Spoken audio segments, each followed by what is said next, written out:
Okay, good morning po. Good morning. Good morning. Alam niyo po, blessed po tayong lahat ngayong gabi to. Kasi po, alam niyo, galing din ako sa upuan yan before. Mga 2006 lang po. At that time, ang laman ng bulsa ko nung umattend ako, 100 pesos. Imagine na, 100 pesos. Flashback, nakita ko yung gate of business, sabi ko noon, parang get rich quick, okay? So, pag yung connotation na get rich quick, di ba parang scam, tama po ba? Pero hindi naman pala. Meron palang get rich quick na legal, at the same time, nakakatulong ka pa. Di pa po, nakakatulong ka pa sa ibang tao. Basta hanapin niyo po yung tamang company. Now, ako po si Paul, nakatira po ako sa alam niyo isang taan na yung karera ng kabayo. May idea kayo, okay? Ngayon po, giniba na yun gagawing, di ko po sure kung Ayala Mall Doon po ako lumaki. That time po, alam niyo, imagining, medyo big paganahan natin imagination niyo. Hindi ako naging negosyante agad. Yung bahay po namin dati doon, alam niyo kung bintana kapis, yung pag tinutusok na bubutas. Tama, di ba? Ganun pa ako kaluma. Tapos pag pinapagpag ko yung poste, ang nagbabagsakan yung mga anay, yung nagbubuga ng puti. Nilalaro ko kasi yun ng bata, yung laro ko, langgam laban sa anay. Okay? Okay. That time po, sabi ko, wala pa, pawn closing Makati po. That time po, ang bahay namin, kung saan kami nakatira, bawa po ito yung naalala ko yung kwento ni Sir Jun yung isang mag-join dito po, no? At bodyguard po dati. Andiyan po kasi Sir, taas po kamay. Aris. Ay, balakpan mo lang siya, Aris. Sir, tingin niyo po ano nangyari sa buhay ko, ganyan din po ako doon. Yung bahay ko po, kasi maliit pa ako doon, 3 hakbang na sinabi siya, natatandaan ko. Pag hakbang mo, yun na yung dulo, tapos 3 hakbang ulit, yun na yung dulo. So, napakaliit. Medyo malaki lang ng konti dito, kama, naalala ko pa cabinet dyan, saka electric pa na bakal, alam mo yung bakal? Okay, sige partner, isang pindot po, para makita ko nila. Yan, okay? Kuha po natin. Okay, no? Ito po yung simpleng buhay namin doon. Naalala ko pa, naghahanap ako dyan mga 25 piso, no? Yung 2 piso nun yata, yung Pentagon pa tawag. That time, no? Ito po yung dad ko, ito yung kapatid ko. So, waiter po siya sa Mandarin. So, di ba po, hindi maiging buhay, tama lang, no? Makaaraos, okay?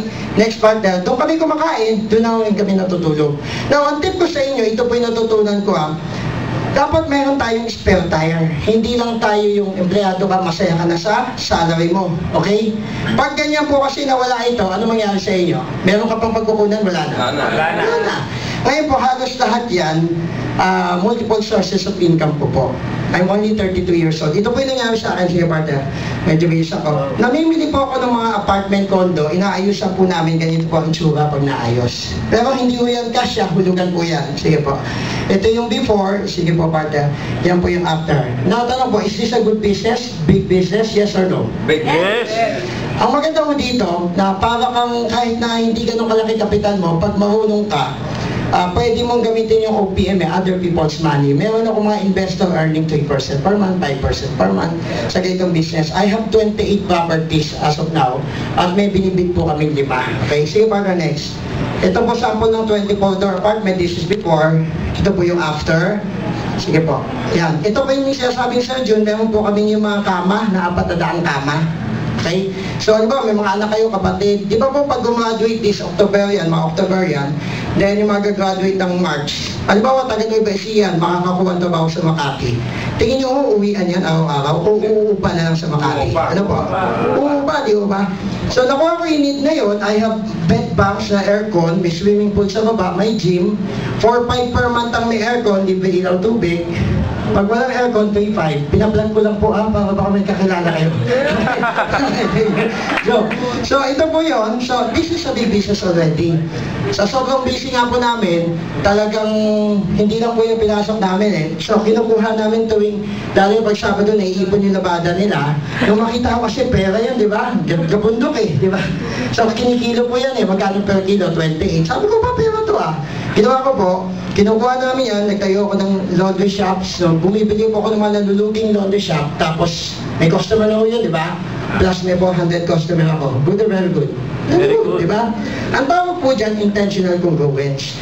400 tenants, prospect po yan sa network marketing, di ba? So, intentional congruence din, okay? Pag hindi na dyan, di ba? Palalayasin.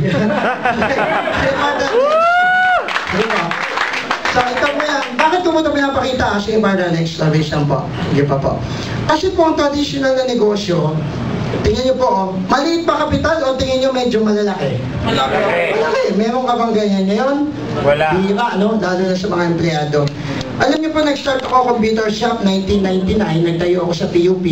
Nung time na yun, pwede kang makabili ng bahay at lupa sa computer shop sa larong StarCraft at Counter-Strike. Alam niyo yun? Diba? Ngayon, talo ko na sa ilaw, tubig, sa upa, pati 20 piso na lang. Dati po 5 piso. So, hindi na okay to. Parlor, wala nang mga galit, masakit mag-alaga, mahirap mag-alaga ng mga bading, okay? So, yun yung aside, ha? So, water refilling, nagsulputan na rin po. So, ang laundry business, medyo services, kaya medyo dito ako nag-focus. Kasi may backup akong mga condo business, no? Sa restaurant, like si Partner SP. Partner SP, di ba malaki kapital? Mesa pa lang, kalahating milyon na. Di ba? Tapos yung iba, pinapasok gym business, marami pa po. Pero, common denominator po, maliit ang kapital, malaki. Malaki. Now, ang momentum kinetics, malaki ba kapital o kaya po natin gawa ng paraan? Kaya gawa ng paraan. Gawa ng paraan. Now, tingnan po kasi yung partner next. Si Sergio, namin ko po yan, ang negosyo ko na yung po mga pinakita ko kanina. Tapos po after na napanood ko siya sa YouTube, nauna ko kayo siya na-meet eh. Siguro napanood ko kayo, kaya lang po, bas bata kayo nun, di ba ba? So hindi ko na agad nakita. Sabi ko nga, di ba, one time, kapag kamalan ko pagsabi, yan si Jun Quintana. Akala ko yung rebelde nung araw. Kasi may rebelde nung araw, Quintana apelido. Okay, nabasa ko sa magazine yung tatay ko eh. Ito lang ang share ko ha, ito yung sikreto. Nakita niyo yung buhay ko nung araw? Yes or yes? Yes. Mahirap o maalwan? Mahirap, di ba? Alam niyo ba, nakakatakot pa nun, dumudumi kami ng bata sa dyaryo. Wala kami kahit kubenta. Seryoso to ha. Kaya lang, ayokong habang buhay maghirap. Kayo ba gusto nyo habang buhay, nandiyan na lang? No, di ba? So, ang isang asset niyo po, time. Okay? May oras pa kayo. Kahit 78 ka, baka 80 ka pa mamatay, may 2 taon ka pa. Okay? Tingnan niyo ha, ito po yung dinaanan ko. Ang sikreto po ng success na, ito yung isang motto ko sa buhay. Una, get out of your comfort zone. Okay? Now, the secret of success is learning how to use pain and pleasure instead of having pain and pleasure use you. If you do that, ano po sabi, pakibasa po? You're in control of your life. Paulit naman po, you're in control of your life. Pag ginamit mo daw yung pain mo sa buhay. Ako po ang ginamit ko, una, nung iwanan kami ni Papa, napunta ako sa public school. Tapos lagi kami napuputulan ng ilaw. Minsan pati pamasahe, tinitipid ko pa. Para lang sayang eh, maglalakad na ako pa uwi. Lahat po ng yung ginamit ko, pati yung lahat ng kapitbahay ko, pinagchichismisan kami, naalala ko pa yung bata. Sabi ko, hindi habang buhay, nandiyan ako sa hirap. So, ginamit ko po yun, ginawa ko ng paraan na mabago yung buhay ko, step by step along the way. At sa ngayon po, awa naman po ng Diyos, 32 pa lang po kami, yun nga po, nabagit ni Sir, medyo nakakaramdam na kami ng ginawa. Kasi kung ikaw may 410 ka, umuupa ng 4-5 kada isa, bayad na yung hulog mo sa mga kondo mo sa bangko, may sobra ka pang 15 mil kada buwan. Bawat unit. Imagine kung may 28 units ka, magkano po yun? Kunin mo pa yung laundry, pati yung tubig nila. Di ba? Sige, partner, next. Taktawa pa na yan. Ito po yung buhay ko noon, kung kayo ito po nasa nyo ngayon, sabi ng pinakamayamang tao, no? By the way, kamamatay na pala ni Steve Jobs, no? Kala ko chismis na kanina. So sabi ni Bill Gates, you can either make money or, ano ba? Excuses. But you can never make money by making excuses. Ito po ako noon, bingi po ang kanang tenga ko, hindi ko ito nakakarinig. Kaya kanina may kumausap sa akin dyan, gumagano'n ako kasi nandito siya sa kanan, hindi ko naririnig. Kaya kung may lalabi siya, hindi ko po naririnig. Bingi na ko yung kanang tenga ko, high school, bigla siya nawala. Ang grado po ng mata ko, lampas 650 yata sa 700. So the point is, hirap pa ako magsalita kasi parang nung bata ako sa sinusitis, nadamay nga yung tenga, may naapektuhan din dito. Pero tanong, nabago ko po ba buhay ko? Yes. So kung kaya ko, kaya nyo, hindi?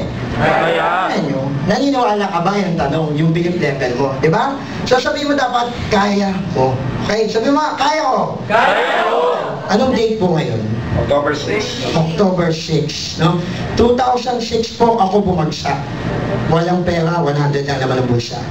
Nag-join ako sa ganitong kumpanya at nakita ko po na kayang abutin yung pangarap. Alam niyo po, pag nakatira kayo sa taas sa konto, this is 25th floor, ang sarap po dyan. Kasi nakikita mo lang sa baba. Hindi po ito pag-iabang, mag-iumaw, Ibig lang po sabihin, ang sarap na yung nung bata. Kasi ayokong pag ako nagkaanak, maging ganyan din eh. Kayo ba gusto ganyan sila? No. Diba? Yung tipong gigising sa gabi, hindi pa kumakain, pag uwi mo, inaantay ka pa. Naranasan ko yan. So sabi ko, ayokong bawat alam ko, ganyan balang araw. Kasi baka ikaw masaya ka sa buhay mo ngayon, pero sila hindi, di ba?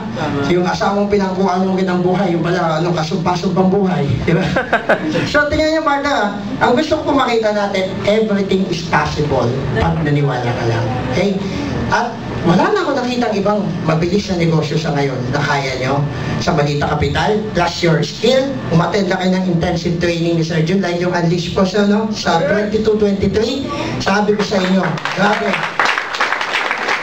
May nakatago dyan sa inyo, sa sarili nyo. Maniwala kayo sa akin. Dati mahihaing bata ako pero yung mga kaklase ko ng api nun, nung makita ko ngayon, sila pa umuupa sa akin. Diba? Wala pa rin doon na ikaw tahimik ka lang noon o kaya hindi ka makatayo sa harap, wala rin doon. Nandun yan sa burning desire. Gusto mong baguhin yung buhay mo. Parang dumaka ka lang sa buhay na to, tapos mamatay ka, gusto mo gano'n na lang, walang nangyari sa'yo. Diba? Sa'yo naman, okay, next partner. Last na po ito. Puputulin ko po isang click po sir para medyo. Yan. Ito po yung mga tinatawag na dream board. Ginawa po namin to last Saturday, Sunday. Dito po. Ibang klase yung training dito. Ang value nun para sa akin yung training ko na sir, mga siguro 10,000 na yun eh. Totoo na sir. Lalo na yung law of attraction. Gumawa po kami doon ng dream board. Tingnan niyo po to Totoo po ito. Gumawa ka dito, ilagay mo yung pangarap mong bahay, sasakyan, maayos sa relasyon, mga pinagdadasal mo. Walang masama sa pera, take note Kasi parang baril yan eh. Pag ginamit mo sa masama yung baril, masama mo nga ginamit, di ba?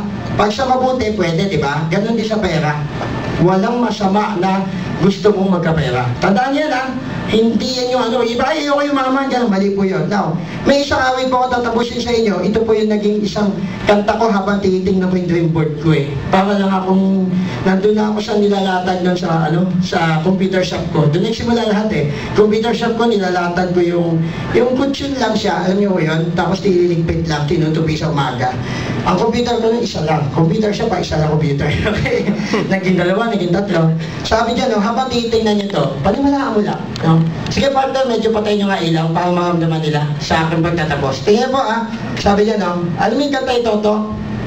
Tingnan mo mabuti partner, hinipnotize ko kayo para labas yung 8,000 yung mamaya. Okay. Joke lang. Sabi dito di mo? Some people live their dreams. Tama di ba? Bakit mayroong mga naabot yung pangarap nila? Dati naman walang-wala sila. Kaso, ang sabi yung second, but some people close their eyes. Di ba? Sabi nga ni Sir, meron dyan informed, well-informed. Merong, ano ba isa sir? Misinformed. Hindi pa rin nakita, no? Ito na nga yung pinagdadasal mo. Kung hindi dadasal ka, ito na yun, I'm telling you. Kasi nabago mo namin eh. But some people destiny, huwag yung hayaang maging passes by. So, good morning po sa inyo lahat. Ako po yung supporter sa mga. Sana po nakapagbigay ko sa inyo. Tulungan mo namin kayo dito. Grabe, kasi nga ba tayo? Hindi na modeling pa, no? Anyway, we're done already. Gusto ko lang i-plug sa inyo. Tama sabi niya, so October 2023, yung anti-unleash, no? So, Tagaytay. If I